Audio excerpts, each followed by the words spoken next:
नमस्कार, मैं अंजलि मिश्रा और स्वागत है आपका हमारे चैनल में। आप सभी ने जाना कि किस तरीके से आज देवेंद्र फडणवीस ने आज जाकर प्रेस कॉन्फ्रेंस की और जिस बम फोड़ने की बात वो कह रहे थे उस बम को उन्होंने फोड़ा और अपने प्रेस कॉन्फ्रेंस के दौरान उन्होंने नवाब मलिक और उनके परिवार पर एक के बाद एक कई सारे गंभीर आरोप लगाए, या यूँ कहे कि अंडरवर्ल्ड का जो कनेक्शन की बात वो कर रहे थे, अंडरवर्ल्ड के जिस खुलासे की बात वो कर रहे थे, अंडरवर्ल्ड के जिस रिश्ते की बात वो कर रहे थे जो नवाब मलिक के साथ है, उसका उन्होंने खुलासा कर दिया और कई सारे सवाल जो है नवाब मलिक के लिए वो छोड़ के चले गए। आपको बता दें कि इसके बाद ही नवाब मलिक ने जो एक प्रेस कॉन्फ्रेंस रखी और इस प्रेस कॉन्फ्रेंस में उन्होंने देवेंद्र फडणवीस के द्वारा किए गए हर आरोप का उन्होंने जवाब दिया और साथ ही सबको निराधार बता दिया, जैसे कि वो करते आते हैं। उनका ये कहना था कि उन्होंने किसी भी बम ब्लास्ट के अपराधी यानी जहाँ पे सरदार खान का नाम लिया जा रहा है उनसे कोई लेना देना नहीं है, ना ही उनसे कोई ज़मीन खरीदी गई है। साथ ही उन्होंने यह भी कहा कि सलीम पटेल, जिसका वो बार बार नाम ले रहे हैं, बढ़ा चढ़ाकर बम ब्लास्ट और कई सारे चीज़ों से उसे जोड़कर दिखा रहे हैं, ऐसा बिल्कुल भी नहीं है। उन्होंने कहा कि जिस ज़मीन की वो बात कर रहे हैं वहाँ पर एक सोसाइटी बनी हुई है, वहाँ पे पहले झोपड़ी थी, वह झुग्गी थी, वहाँ पर मेरा एक गोडाउन था, सोलिडक्स प्राइवेट लिमिटेड जिसकी बात हो रही है, वहाँ पे गोडाउन था जो कि लीज पर लिया हुआ था 30 साल के लिए, जिसकी ओनरशिप को देने के लिए वहाँ उस ज़मीन की मालकिन ने मुझे बुलाया और उस मालकिन ने मुझे कहा कि आप इसकी ओनरशिप ले लीजिए। और इस ओनरशिप लेने के लिए मुझे सलीम से लेना पड़ा क्योंकि सलीम के पास ही पावर ऑफ अटर्नी थी और इसी वजह से सलीम मतलब मालकिन के कहने पर ही मैंने सलीम से लिया था। साथ ही ने कहा कि जिस सरदार खान की बात करी जा रही है, जिस सरदार खान का नाम बार बार लिया जा रहा है, उसी सरदार खान का जो घर है वहाँ पर 70 साल से है और वही सरदार खान जो है उनका ही जो पिता है वहाँ पे उस फैमिली जिस फैमिली से उन्होंने ओनरशिप ली अपनी गोडाउन की, उस फैमिली को जो है एज अ वॉचमैन वो काम कर रहे थे और ऐसे में 300 मीटर के तकरीबन की जो ज़मीन थी वो उन्होंने अपने नाम पर चढ़ा रखी थी और इसी वजह से गोडाउन को ओनरशिप लेने के लिए, उस ज़मीन की ओनरशिप लेने के लिए उन्हें उनसे कॉन्टैक्ट करना पड़ा था और इसी वजह से उन्हें पैसे 5 लाख रुपए देकर उसे लेना पड़ा था। साथ ही उन्होंने ये भी कहा कि जिस पैसे की कम देने की बात हुई है, ये सारी चीज़ हुई है, तो उन्होंने कहा कि मैंने सिर्फ गोडाउन की ओनरशिप ली थी और ऐसे में उस वक्त जो पैसे समझ में आए थे, जो अमाउंट मुझे बोले गए थे, हमने वो पे करके लिया है। इसके अलावा किसी बम ब्लास्ट या किसी चीज़ से हमारा कनेक्शन नहीं है। तो ऐसे में आप देख सकते हैं कि किस तरीके से नवाब मलिक एक तरफ स्वीकार भी कर रहे हैं कि सरदार खान से और ये जो पटेल है इनसे उन्होंने ज़मीन ली है और एक तरफ ये भी कह रहे हैं कि बम ब्लास्ट वाले से हमने ज़मीन नहीं ली है। यानी बेतुक बातें जैसे वो करते रहते हैं, इस बार भी इस प्रेस कॉन्फ्रेंस में वो ऐसे ही बेतुक की बात करते नजर आए। साथ ही उन्होंने यही कहा कि मैं 62 साल से मुंबई में रह रहा हूँ, इससे पहले भी एक मंत्री थे, वो भी इसी तरीके से सब पे अंडरवर्ल्ड से रिलेटेड, अंडरवर्ल्ड से जुड़े हुए तार को लेकर वो कई सारे आरोप दूसरों को लगाते थे, लेकिन उस मंत्री ने भी कभी मेरे ऊपर कोई भी आरोप नहीं लगाए। साथ ही साथ उन्होंने ये भी कहा कि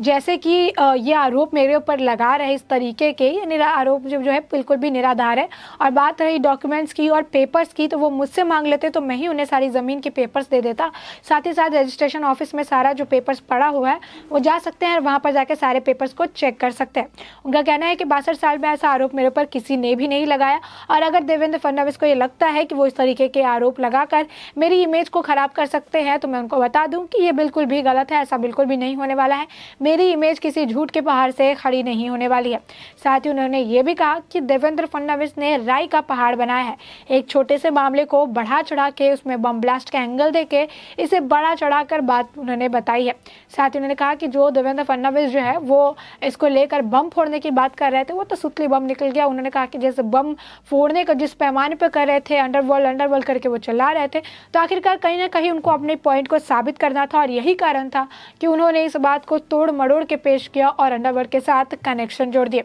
साथ ही साथ उन्होंने ये भी कहा कि उन्होंने शायद ये चाहे पूरे पुख्ता सबूत के साथ नहीं किए, उनको जो इन्फॉर्मेशन दिया गया, जो इन्फॉर्मेशन उन्हें जिसने फॉरवर्ड किया वो शायद कच्चे खिलाड़ी थे और इसलिए उन्हें पूरा इन्फॉर्मेशन नहीं मिल पाया। लेकिन मैं कल 10 बजे यानी देवेंद्र फडणवीस के खिलाफ नवाब मलिक कल 10 बजे प्रेस कॉन्फ्रेंस करने वाले हैं और उन्होंने कहा कि इस प्रेस कॉन्फ्रेंस में मैं बताऊंगा कि किस तरीके से देवेंद्र फडणवीस के अंडरवर्ल्ड के साथ कनेक्शन है और जब देवेंद्र फडणवीस जो मुख्यमंत्री के पद पर विराजमान थे तब कैसे जो माफिया है, कैसे जो दाऊद है, कैसे जो अंडरवर्ल्ड के लोग हैं उनके ज़रिए उन्होंने यहाँ महाराष्ट्र के लोगों को एक तरह से हॉस्टेज बना के रखा था, महाराष्ट्र की जनता को, महाराष्ट्र के जो एक तरह से पूरा एक सुचारू रूप से सारी चीज़ें चल रही थी उनमें पूरे तरीके से देश को वो हॉस्टेज बनाकर वो रखे हुए थे। तो ऐसी बात जो है नवाब मलिक ने कहा है कि अब कल वो एक बड़ा बम उन्होंने कहा है कि कल मैं हाइड्रोजन बम फोड़ने वाला हूं और ये बम जाके सीधा देवेंद्र फडणवीस पे गिरेगा। तो आप देख सकते हैं कि नवाब मलिक का जो है ये एक पैटर्न है,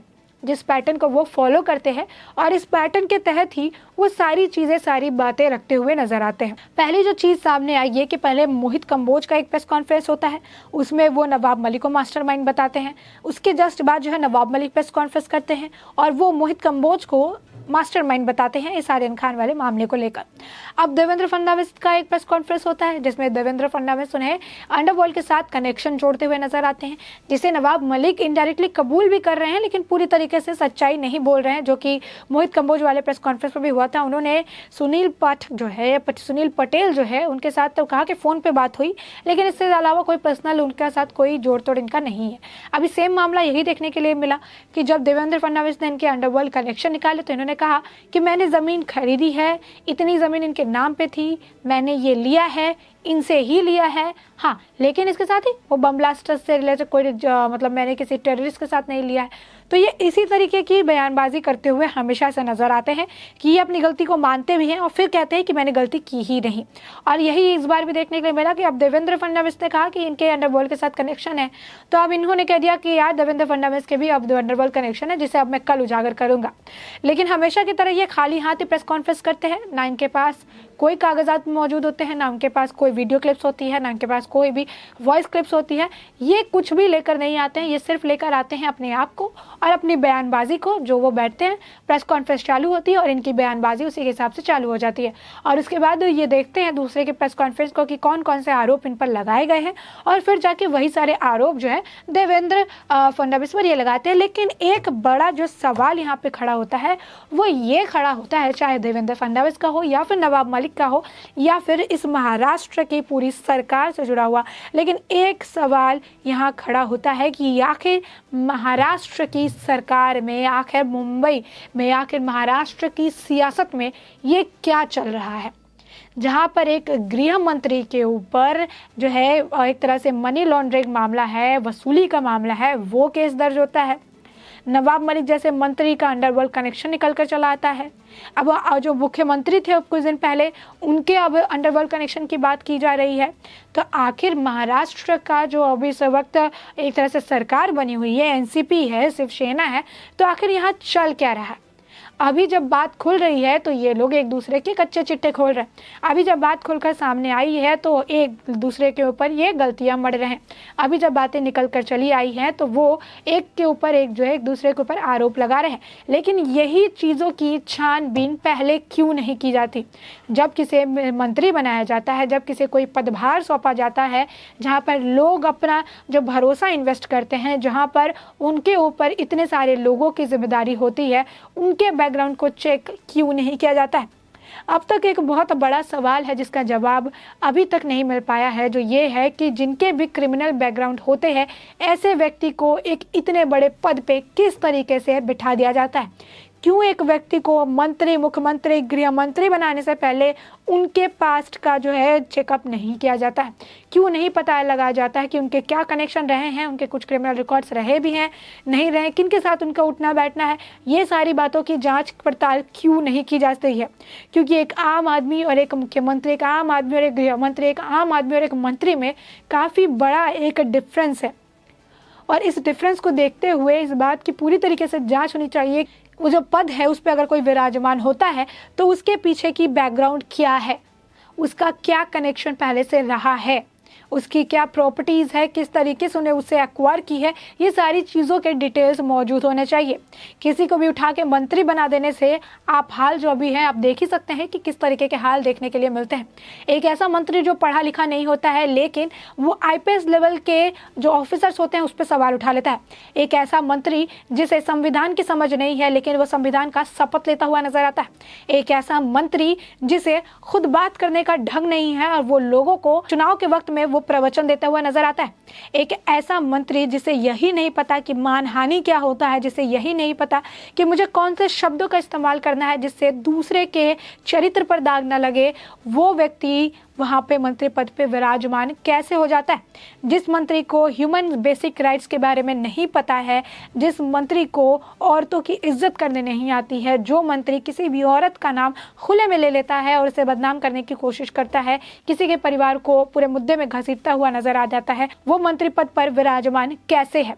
तो ये कई सारे सवाल है जो एक तरफ से सरकार, संविधान और कई सारे मुद्दों को खड़ा करता हुआ नजर आता है कि आखिर इन सभी चीज़ों की अब क्यों खुलासा हो रहा है, ये सारी चीज़ें अब क्यों रोशनी में आ रही है, इन पर पहले क्यों नहीं ध्यान दिया गया। क्या महाराष्ट्र की सरकार अंधी, गूंगी और बहरी हो चुकी है कि वो सारी चीज़ों को देख समझ नहीं पा रही है, उन्होंने चुप्पी साध लिया, मौन व्रत धारण कर लिया है। तो क्या मौन व्रत धारण करने से सारे परेशानी का समाधान निकल कर सामने चला आएगा। क्या नवाब मलिक को अभी भी बयानबाजी करने से वो रोक नहीं पा रहे हैं। क्या उनके पास इतनी भी अथॉरिटी नहीं है कि वो इस चीज़ को, इसकी गंभीरता को समझते हुए एक मंत्री को किसी और की गरिमा को भंग करने से रोक सके। तो कई सारे सवाल है जिसका जवाब अब मिलना मुश्किल हो गया है। कई सारे और सवाल जो हैं आने वाले वक्त के साथ खड़े होते हुए नजर आ रहे हैं। अब नवाब मलिक ने भी अब ये ऐलान कर दिया है कि कल वो प्रेस कॉन्फ्रेंस करने वाले हैं और एक हाइड्रोजन बम फोड़ने वाले हैं, और इसमें वो देवेंद्र फडणवीस के ऊपर जो है कई सारे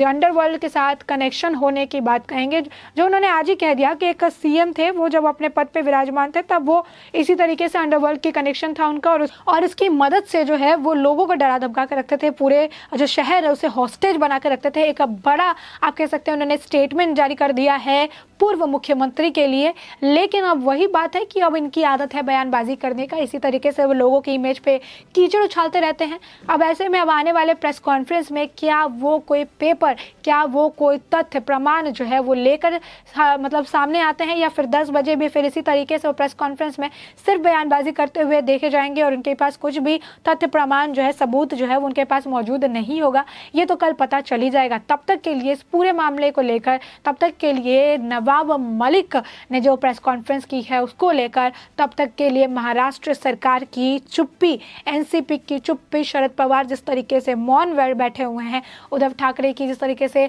अभी आप कह सकते हैं कि घिघी बनी हुई है, वो भी चुपचाप बैठे हुए हैं। इस पर आपकी क्या राय है, हमें कमेंट सेक्शन में कमेंट करके ज़रूर बताएं।